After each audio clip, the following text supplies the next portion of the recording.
The biblical writer Kohelet, also known as Ecclesiastes, once wrote that the eye never has its fill of seeing.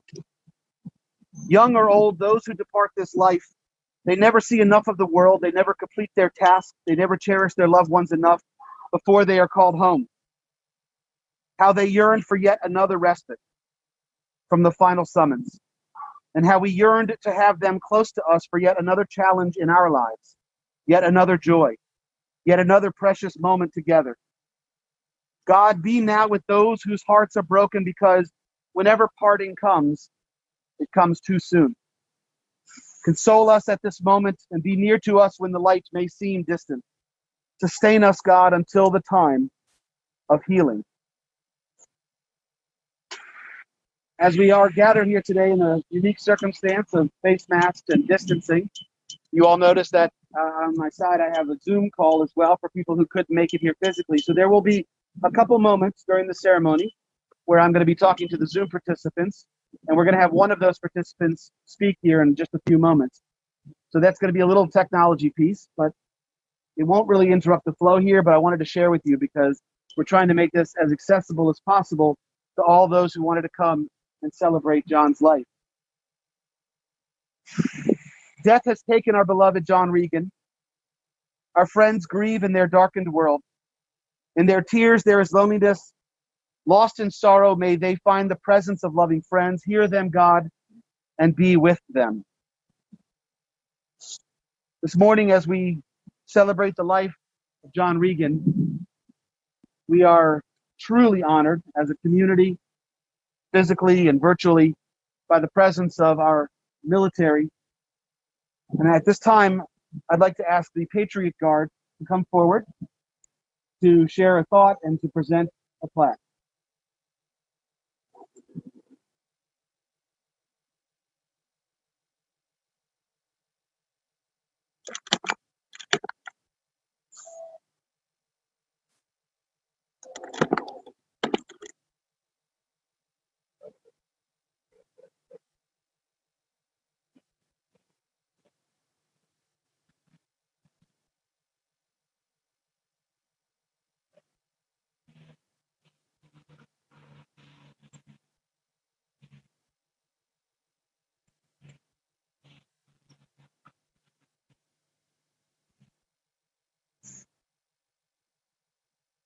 Thank you to the Patriot Guard and to all the veterans who are with us today.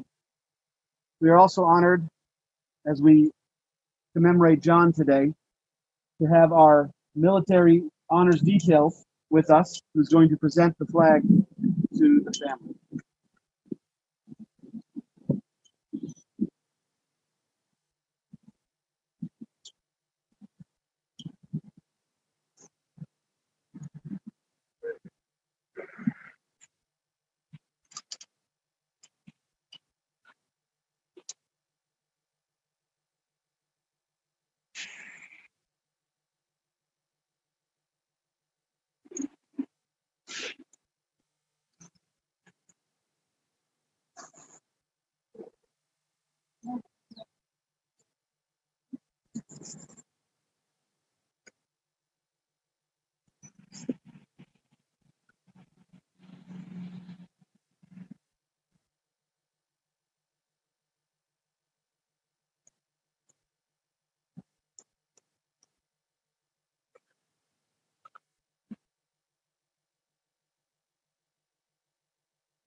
Thank you to the honors detail.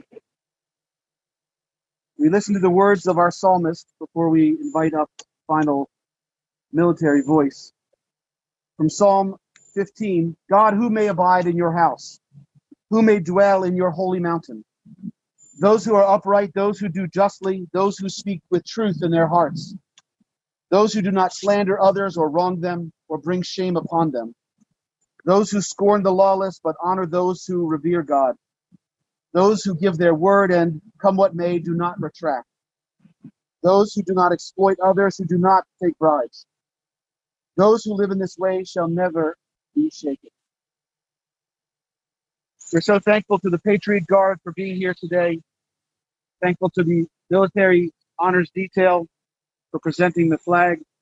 But also, we have this morning Staff Sergeant Crystal Hunter, who is in the same division in the Army, and she'll explain better than I can, in which John served.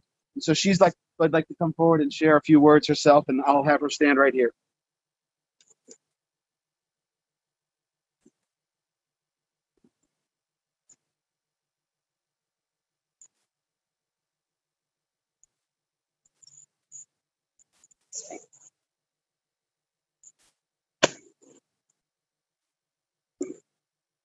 Greetings, family and friends, distinguished guests and attendees.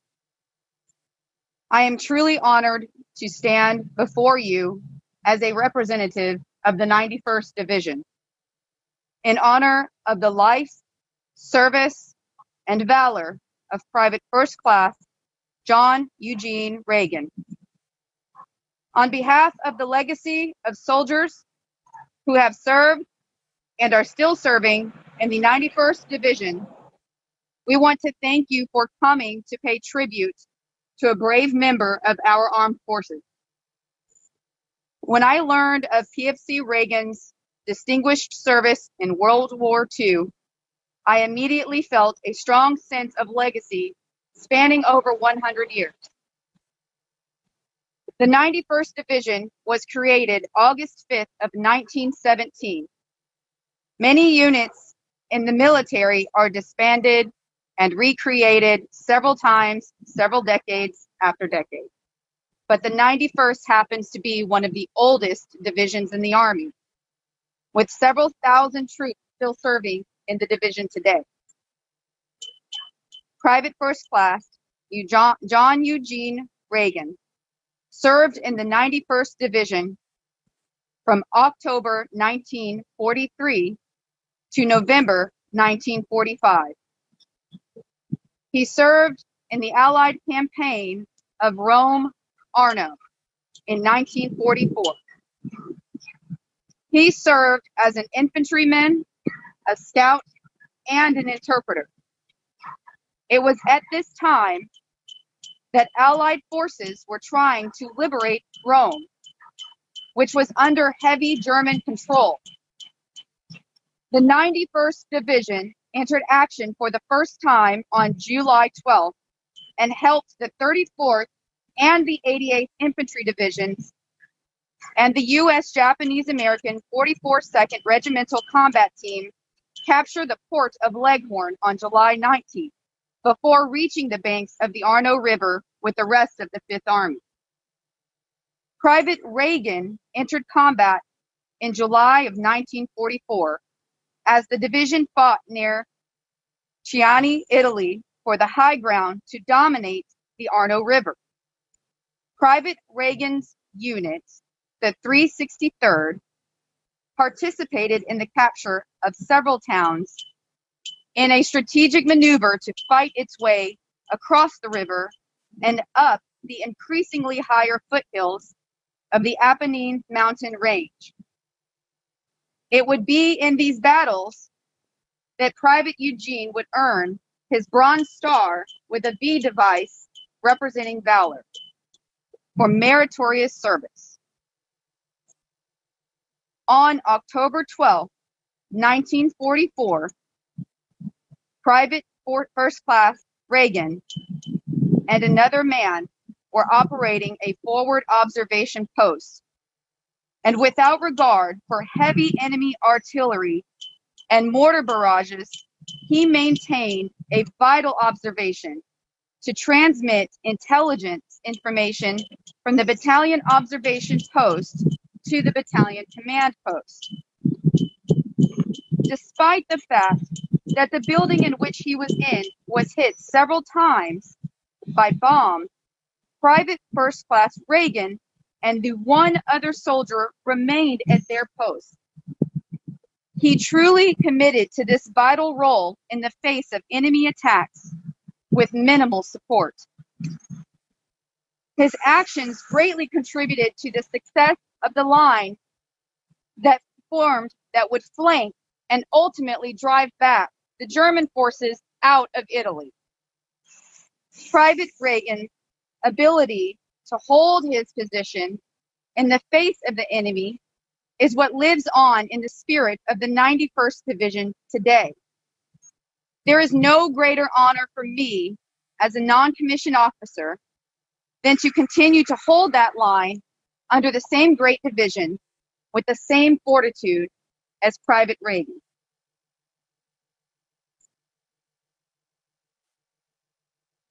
In that time, a member of the 363rd Infantry Regiment, likely a man that knew and served with Private Regan, would go on to write a poem signifying the Rome-Arno campaign and the 91st Division role in the success of the liberation of Italy in World War II. To this day, this poem hangs on the wall outside of the office of the 91st Division's commanding general. I've been asked by my division to share this poem with you. And this poem is greatly related to his service at that time. It is called That Old Fir Tree, What It Means to Me. That grand old unit is dear to me, the 91st Division and that old fir tree. History is filled with its heroic deeds of gallantry, bravery, and loyalty, it reads. Through World War I and the miseries of France, when others bogged down, we would still advance. When the battle was over, high above the debris, stood the soldiers that wore that old fir tree. In Africa, it was Iran, Arzu, and Ranger Beach, and Rommel's tanks left in the sun to bleach. From the war in Italy came the cry of despair. General Clark called for us. He needed us there. Cities like Anzio, Cecina, and Naples and Rome were battle-hardened now and far from home. Do what others couldn't do. Go where others couldn't go. Take Leghorn, take Pisa, and cross the Arno. Mountains, mud, and miseries of war. Loneliness, death, and fear never felt before. In the toughest places you could ever be, they called on the men who wore that fir tree. Mount Calvi, Monticelli, and Hitler's best men, the Gothic Line battle was about to begin. Probably the hardest battle of World War II, but the 91st was there to see it through. 4 days of hell on Monticelli Hill. When it was all over, the world stood still. No machine gun fire, no artillery burst. On top of Monticelli stood the 91st. We spilled our blood on each mountainside, and every peak and valley some of our men died. Tears came for hard, tough men of pride. But for every man we left, each one of us cried. There in Florence, long rows of white crosses stand, where we left a friend in a foreign land. From those rugged hills his blood cries to me. He says, I lay here so the world can be free. The friend that died on that Italian hill, we have never forgotten, and we never will. As we gather here, old acquaintances to renew, his spirit lives as a part of you. The 91st Division, that old fir tree, all these years has been a part of me. With the enemy of winter, when chilly winds blow, I remember the Apennines and the soft white snow. To do it all over again, to make that decision, I would be a part of the 91st Division. I would wear the symbol of that fir tree and wear it with pride for every man to see. So walk with pride, that green ribbon on your chest. You are 91st, you are one of the best. When men ask, why so proud your buttons would burst? Reply, brother, I am a member of the famous 91st. When this life is over and closes for me, I want it remembered that I wore that fir tree. I want it said and written down too, member of the 91st Division, World War II. This has been a great honor for me to be able to speak here on his behalf and to learn of his service and his sacrifice before us. And on behalf of the 91st Division, we are grateful for his service. Thank you.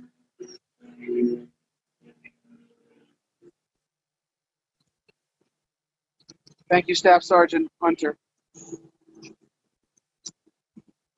We hear the words of our scripture. I'll read a line in Hebrew, and if you'd like to join with me in the English of the 23rd Psalm. Adonai roi lo echsav deshe yarvitzeni amei menukot yinahaleni ya nafshi yishover yancheni b'mad le'tzedek l'man shemo.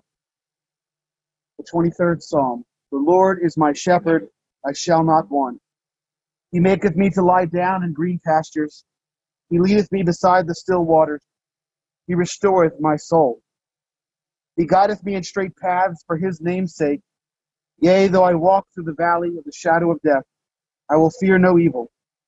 For thou art with me, thy rod and thy staff, they comfort me. Thou preparest a table before me in the presence of mine enemies. Thou hast anointed my head with oil, my cup runneth over. Surely goodness and mercy shall follow me all the days of my life, and I shall dwell in the house of the Lord forever. The final reading before we come to our eulogies is not an ancient text, but a more modern text written by Rabbi Alvin Fine, which John read many, many times. It's part of our High Holy Day prayer book memorial service. It's a text that was well known to him, and it's a beautiful message about the expanse of life. Rabbi Fine wrote that birth is a beginning and death a destination. But life is a journey, a going, a growing from stage to stage. From childhood to maturity, from youth to age, from innocence to awareness, and ignorance to knowing, from foolishness to discretion, and then perhaps to wisdom. From weakness to strength, or strength to weakness, and often back again. From health to sickness, and we pray, back to health again. We move from offense to forgiveness, from loneliness to love, from joy to gratitude, from pain to compassion, from grief to understanding, and from fear to faith. We move from defeat to defeat to defeat, until looking backward or ahead, we see that victory lies not at some high place along the way, but in having made the journey, stage by stage, a sacred pilgrimage. Birth is a beginning and death a destination, but life is a journey, a sacred pilgrimage made stage by stage, from birth to death to life everlasting. At this time, it's customary to hear personal words and remembrances. And this is that moment of technology I shared. I'm going to plug in my phone so we can play through speaker. Rabbi Gene Levy was the rabbi here at Congregation Beth from 1975 to 1987. In a moment, we will be able to hear him, but he can't hear us. And anybody on Zoom, this will be just a couple moments of silence because of the technology not being perfect. So we'll be back where you can hear us in just a moment. So if you just give me 1 second, Micah, if you'll unmute Rabbi Levy, and hopefully this will work, and I'll give you a thumbs up that we can hear you.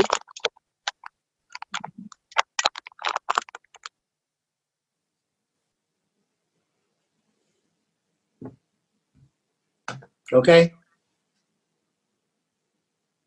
Okay. Thank you to Neal and to all of you for the honor of inviting me to say a few words. It's always a danger when you ask a rabbi to say, quote, a few words, because you know what that may end up, but I do have just a few words.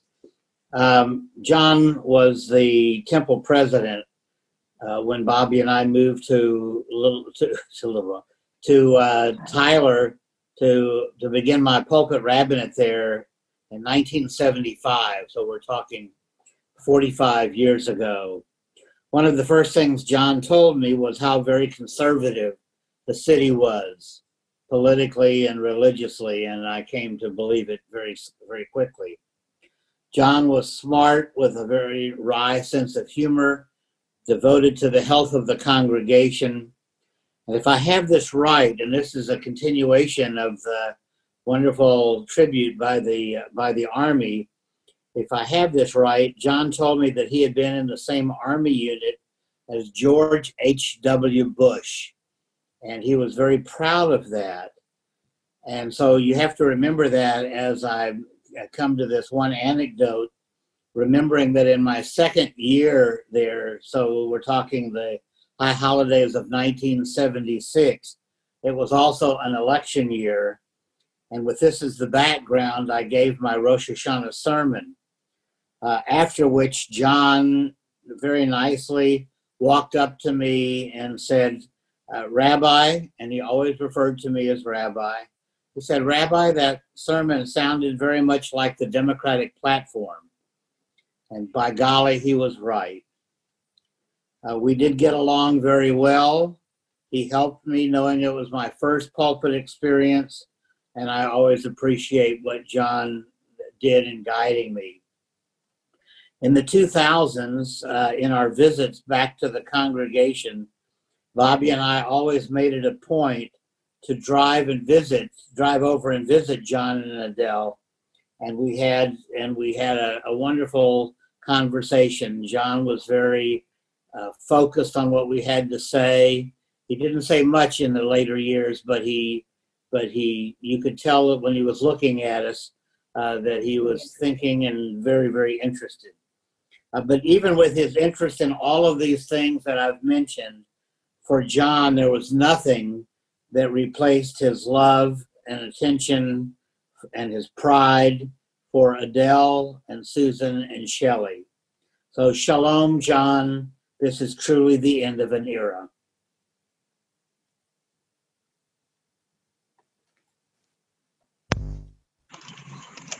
Thank you, Rabbi Levy. Can you hear me now? Yes. Okay. And Micah, if you can mute back everybody. Thank you to Rabbi Levy. Turns out they could hear on Zoom. We learn things every day. Rabbi Levy reached out to me immediately and said, I'd like to say a few words. So as our Rabbi Emeritus here in Tyler, and a close friend and mentor to me and many rabbis, I'm so thankful that he was here today. At this time, I'd like to call up Susan to share a few personal words. And just remember, they're going to be able to hear you over here as well. So.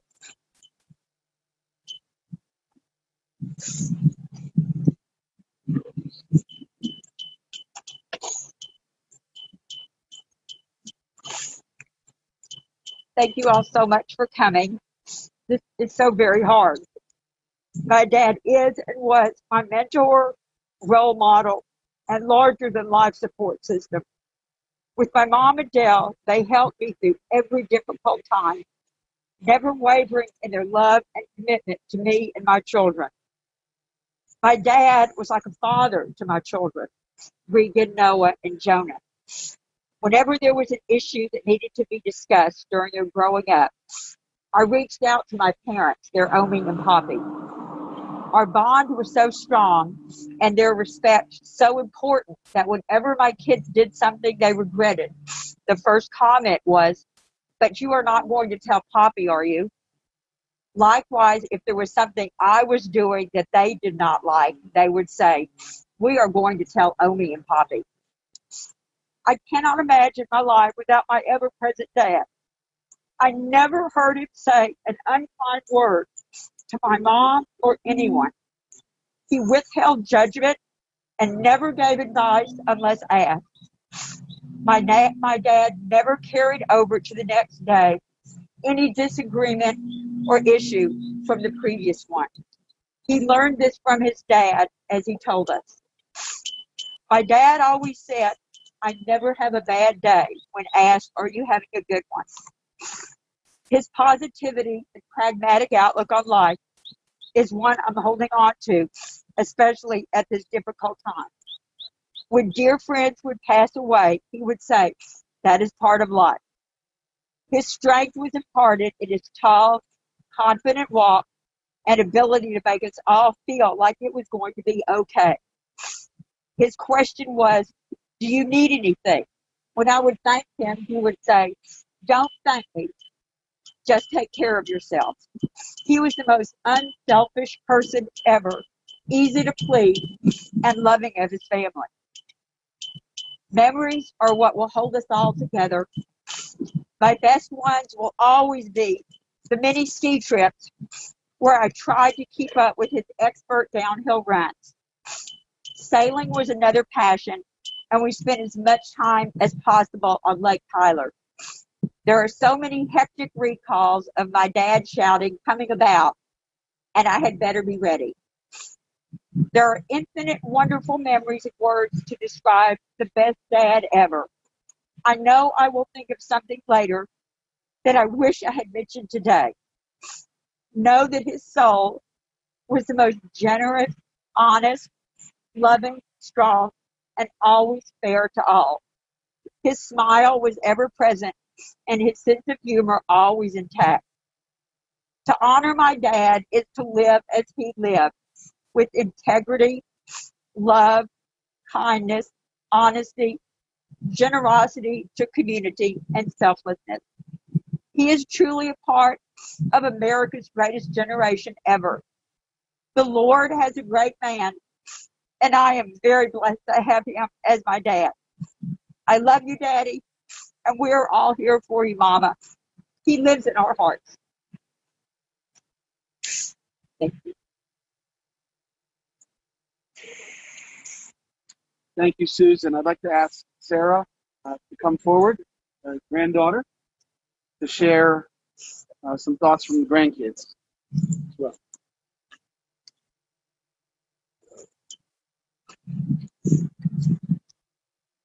When my sisters and I got together over video last night to discuss what we would say, we were at a loss.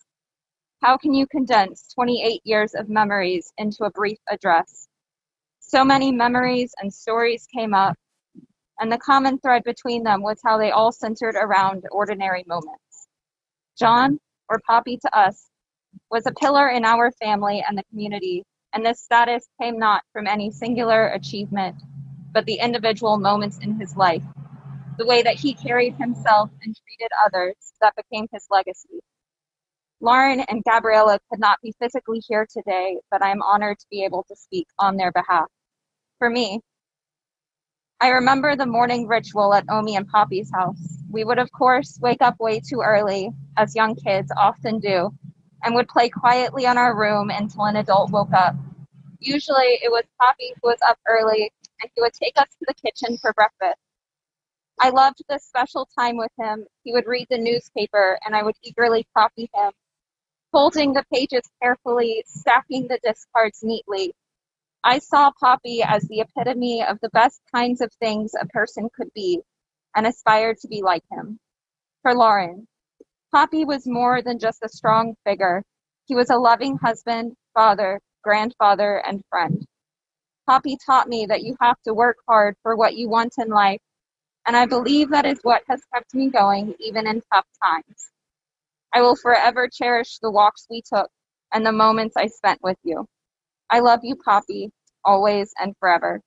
For Gabriella, I was awash with awe every time I walked into Poppy's office. If you have been lucky enough to step foot into his workspace, you would be struck with adoration. I would often make a point to peruse the memorabilia that adorned the walls. He was a feverishly humble man when it came to his own achievements, and he instilled that in me. He showed me what it meant to be a public leader, the diligence it takes to be a successful family man, and the gut-wrenching courage it takes to fight for one's country. I do what I do today because of him. The infantryman's creed states, I forsake not my country, my mission, my comrades, my sacred duty. I am relentless. I am always there, now and forever. I am the infantry. Follow me. We love you, Poppy, forever and always.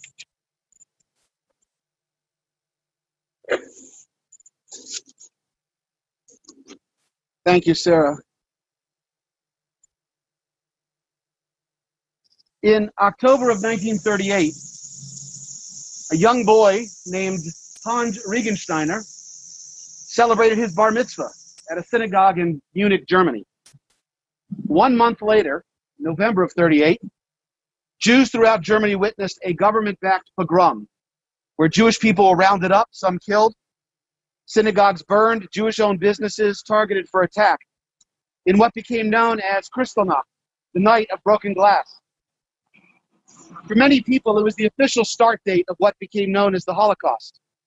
And for the Regensteiner family in Munich, it was a clear sign that it was time to leave Germany. That 13-year-old bar mitzvah boy, Hans Regensteiner, later to be renamed John Regan, he remembered that on the night of Kristallnacht, his father was out of town for business. And so his father was not arrested in that roundup. But when Fred returned home, Fred received a call from a Swiss friend telling him that his arrest was imminent unless he could show that that Regensteiner family was ready to leave Germany with visa in hand. So John's father called a friend who was an innkeeper in a town called Oberammergau, Germany. If anybody knows Oberammergau, it's the most famous passion play in the world. Every 10 years, this massive cast is the passion play. But there was an innkeeper in Oberammergau, and Fred Regan knew that innkeeper was friends with the American ambassador to Germany. So he asked to make a connection to help us get a visa. And that innkeeper, who, by the way, played the role of Jesus in the Oberammergau passion play, it's a fun little fact, made the connection between that family and the American ambassador. A few days later, John's father was driven by a Christian friend, and I'm mentioning this on purpose because it was perilous in those days to be on your own and get pulled over. So a Christian friend agreed to take him to meet with the ambassador's wife. They arranged that they would get their visas in January of 1939 in Stuttgart, Germany.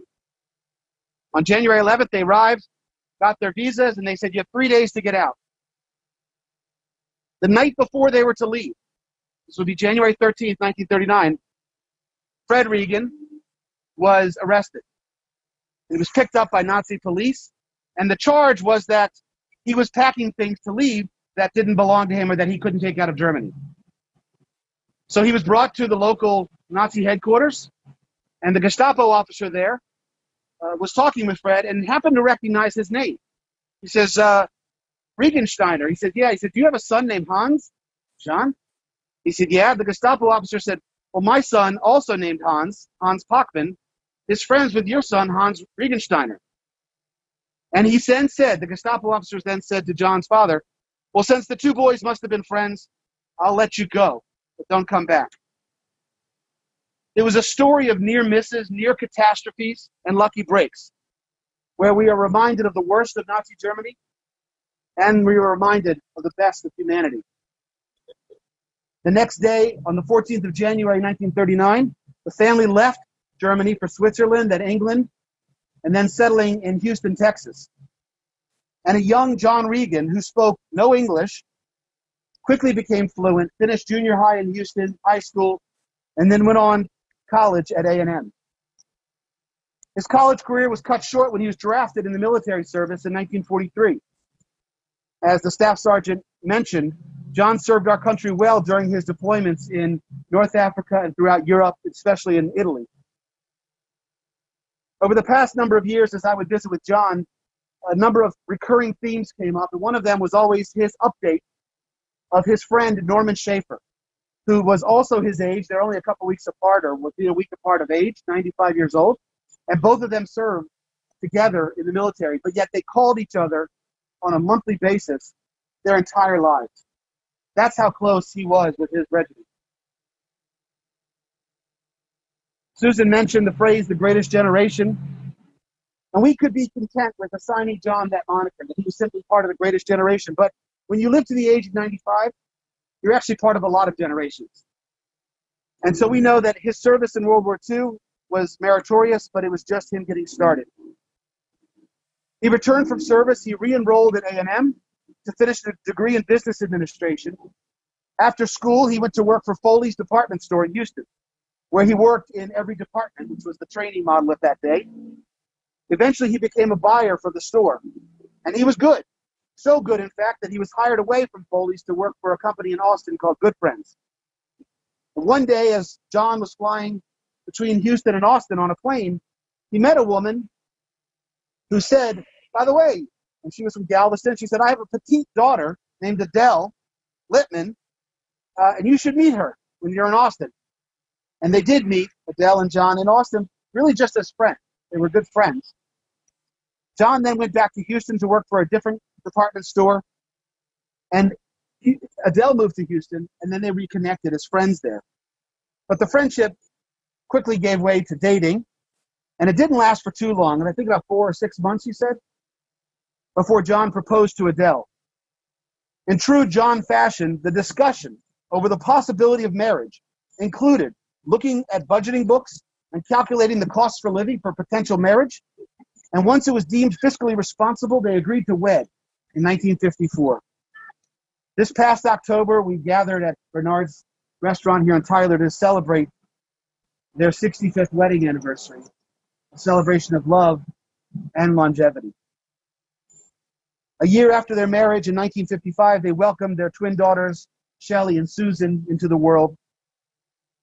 A few years go by, and John and his father-in-law are looking around Texas for a store to buy where John can own it.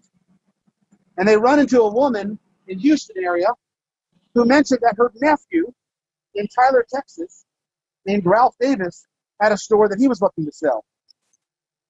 In 1958, Ralph's store in downtown Tyler was bought and renamed Regan's Smart Fashions. And from that single store on the square in 1958, 25 years later, when he sold the company, there were 27 stores throughout the region. I should add that the downtown square of Tyler was a haven back in the day for Jewish merchants. And that community helped grow Tyler as an economic center of East Texas. And right there in the thick of it was John Regan. I want to share a story that I heard yesterday from Dr. Gary Gross that's too awesome. So Gary had been told a story about a woman who used to work for John years ago named Joanne Washington. And Joanne remembered that one day when John asked her to cross the square and go to a store that was on the other side of the square to go buy some Cokes for them. So he took some money out of the register, gave it to Joanne. She went across the square to go buy Cokes, and the store owner refused to sell her anything. Why? Because she was a black woman.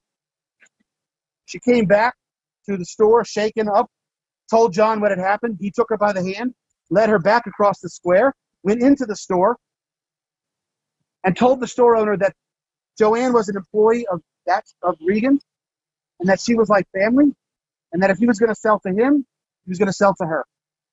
And they sold her the Cokes. It was a simple gesture of human decency. When I heard that story, I thought back to those people, those Germans, those Christians in Germany who stuck their neck out for the Regensteiner family.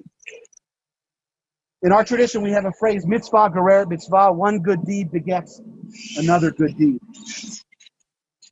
The story of John Regan is not just the story of a business owner and father, but also a community servant I know this is tough to hear all the boards, but as a nonprofit junkie myself, this is my favorite part where I get to talk about all the boards that John served on. Not all, but some. He served on the Tyler City Council in the early 1990s and was the mayor pro tem in 95. There's a picture that he liked to show of Kristen, who's here, with the baby. How old was the baby? 2 days old when he left his city council seat when Joey was sworn in, and who took over that seat. But he was on the city council in the 90s. He was on so many boards, the Smith County Appraisal District, East Texas Symphony, Order of the Rose, PATH. He was connected to the Arts Department at UT Tyler, People's National Bank, Smith County Alcohol and Drug Abuse Board, and the financial board of the Diocese of the Catholic Diocese of Tyler. So you heard me right. John Regan was on the board of the Catholic Diocese, which is why we thankfully have Bishop Strickland here with us today, which is wonderful, and Mike Mahfoud, who I know was connected with him at that capacity. But John recognized the strength of the Catholic community as benefiting the entire community. So helping them and serving on their board made sense.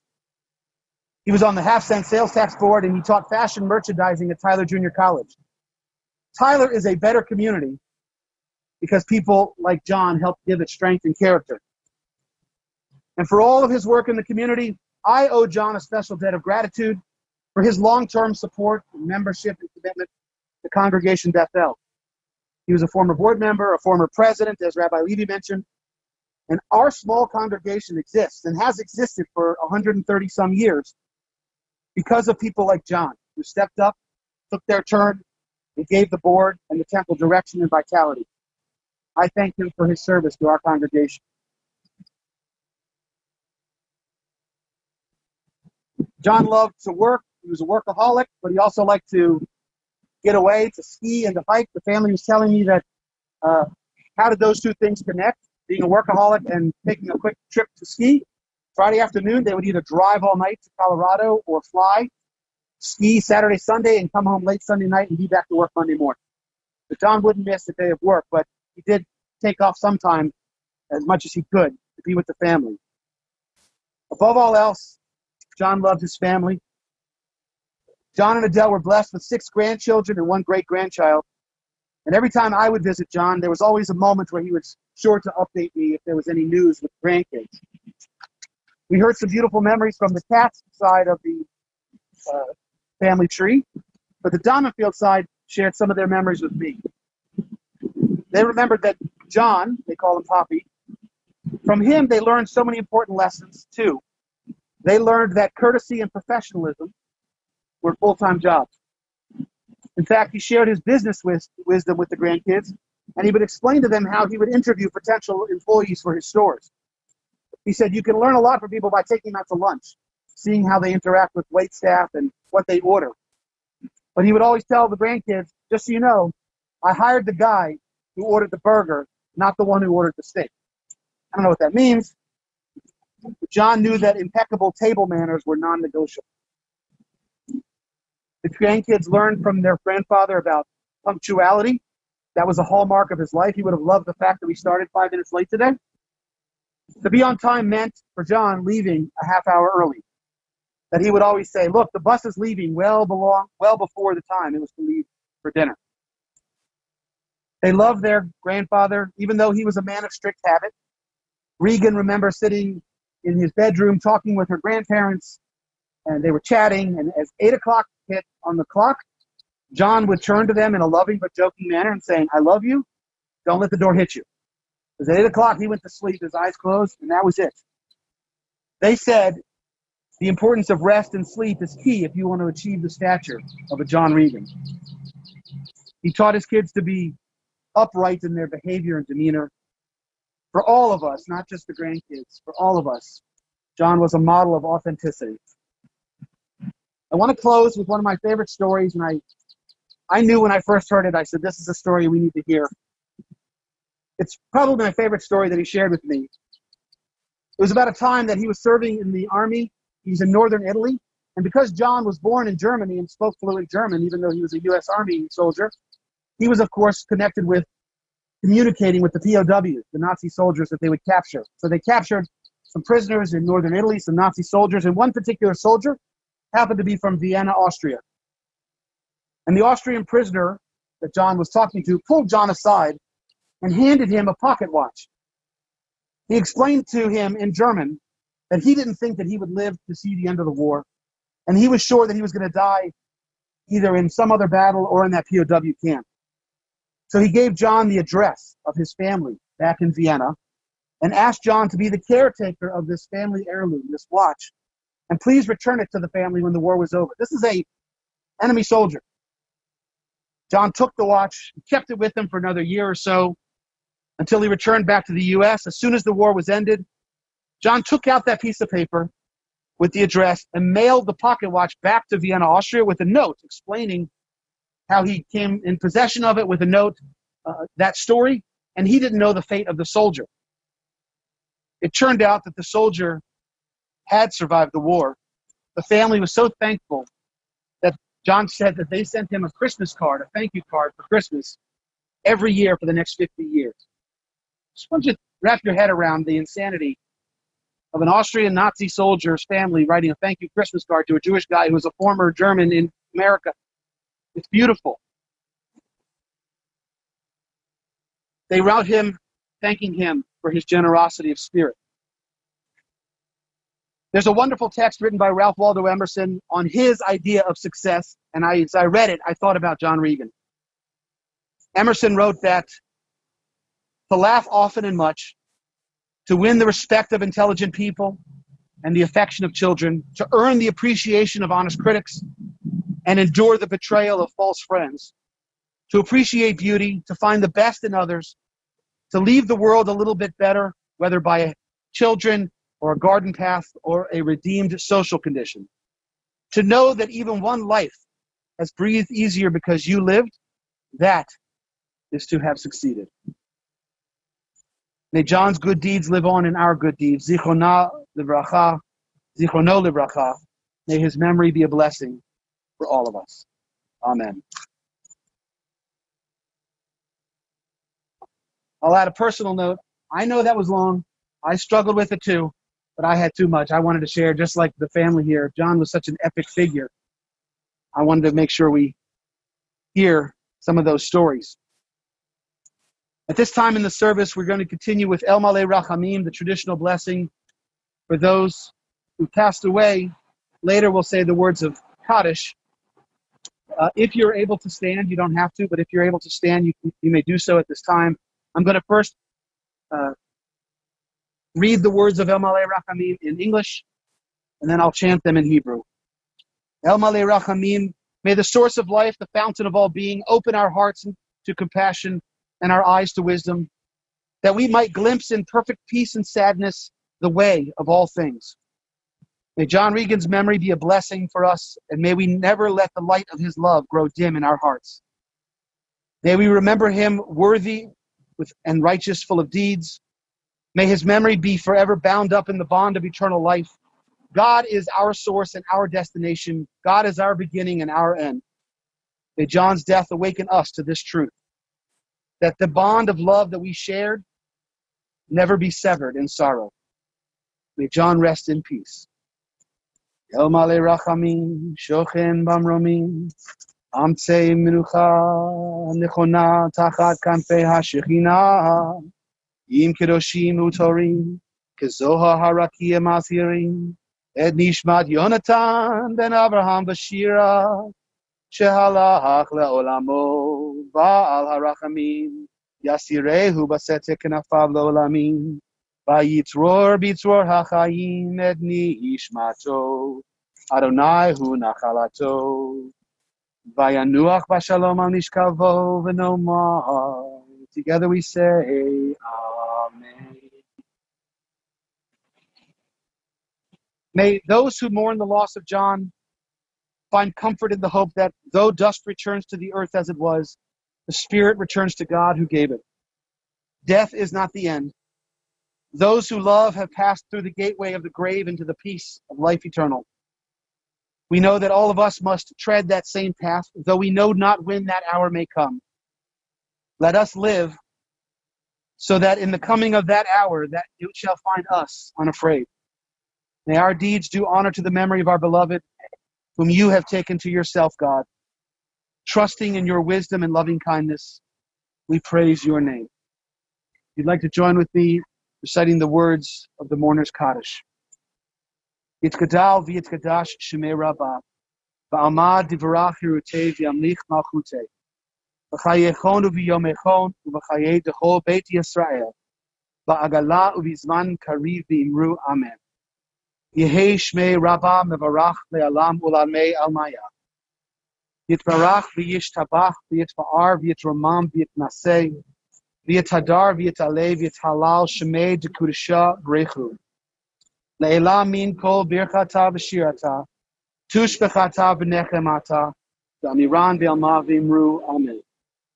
Oseh shalom v'mramav hu ya'aseh shalom aleinu v'al kol Yisrael v'imru amen. May God grant peace to those who mourn and comfort to those bereaved among us. Again, we say amen.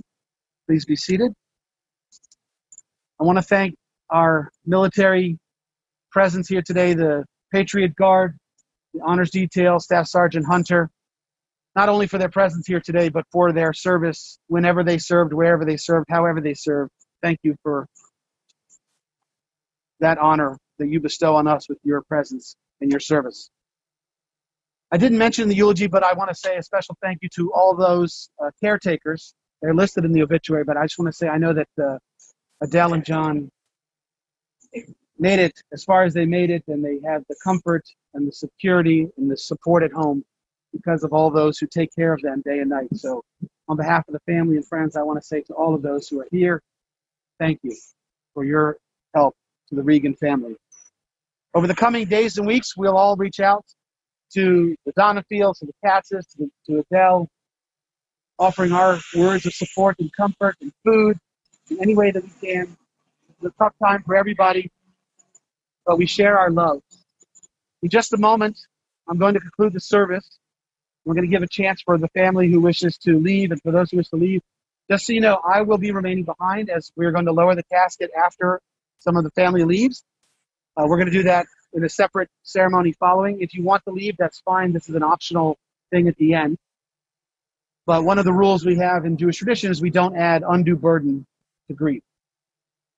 So in a moment, we'll conclude, and I thank everybody for being here today as we honor the life and legacy of John Regan. May God console you with all who mourn in Zion and Jerusalem. We go forth into peace. We go forth unto life. Amen. This concludes our ceremony.